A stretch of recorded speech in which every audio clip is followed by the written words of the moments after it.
আরে এটা তুমি কি বলতেছো আয়রন ম্যান? ওই হাল্কটা আমার বাড়িতে আছে, তাহলে তো আমাকে তাড়াতাড়ি এখন বাড়িতে যেতে হবে, না হলে কে জানে ওই হাল্কটা যদি আবারও আমার ছোট ভাইয়ের কোনো ক্ষতি করে দেয়। তো চলো ভাই সাহেব, এখন আমাকে যেতে হবে ফটাফট আগে আমার বাড়িতে। তো চলো ভাই সাহেব, এখন ফটাফট আগে আমার বাড়িতে যাই।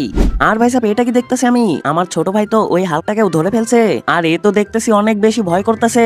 এখন তো একে আর আমি ছাড়বো না, আমার ছোট ভাইকে কিডন্যাপ করে নিয়ে গেছিল। বাকি আয়রন ম্যান তুমিও চলে আসো।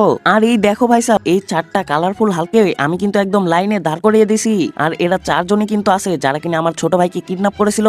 আরে ম্যাক্স, বেশি দেরি করছো কেন? এদেরকে তাড়াতাড়ি উপরে পাঠাতে হবে, কারণ এরা এত ছোটতেই এইসব কাজ করছে। আরে হ্যাঁ আয়রন ম্যান, তুমি ঠিকই বলেছো, এরা যদি একদিন বড় হয়ে যায় তাহলে এরা তো আমাদের শহরটাকে ধ্বংস করে দেবে। তাই এরা আমাদের শহরটাকে ধ্বংস করার আগে আমরা এদেরকে উপরে পাঠিয়ে দেই। তো চলো ভাই সাহেব, আমার কাছে না একটা স্পেশাল শট আছে, তো ওইটা দিয়েই আমি এদেরকে এখন উপরে পাঠাবো। আর এই তো সেই শটটা আমি পেয়ে গেছি, আর এটা নিয়ে এখন আমাকে তাড়াতাড়ি আগে নিচে যেতে হবে। তো চলো ভাই সাহেব, ফটাফট আগে আমি নিচে যাই। আরে হালকের দল, তোমাদেরকে তো আমি ছাড়বো না, আর এখন আমি তোমাদেরকে মজা দেখাবো। তোমাদেরকে তো এখন আমি উপরেই পাঠিয়ে দেবো। তো চলো ভাই সাহেব, বেশি দেরি না করে এদেরকে উপরে পাঠাই। আরে হালকের দল, এই নাও। আর এটা কি ভাই সাহেব, এরা তো একবারেতেই উপরে চলে গেল ভাই। বাকি ভাই সাহেব, এখন কিন্তু আমাদের শহর আর আমার ছোট ভাই কিন্তু এদের হাত থেকে মুক্ত। আর এই দেখো, আমার ছোট ভাই কিন্তু অনেক খুশি হয়ে গেছে। বাকি ভাই সাহেব, আজকের ভিডিও এই পর্যন্তই। আর হ্যাঁ, ভিডিওটা যদি তোমাদের কাছে একটু ভালো লেগে থাকে তাহলে ফটাফট ভিডিওতে একটা লাইক মারো। আর হ্যাঁ, চ্যানেলে নতুন হয়ে থাকলে এরকম আরো ভিডিওর জন্য ফটাফট সাবস্ক্রাইব করো। বাকি আজকের ভিডিও এই পর্যন্তই, দেখা হচ্ছে নতুন কোনো ভিডিওতে। তো আর কি, বাই।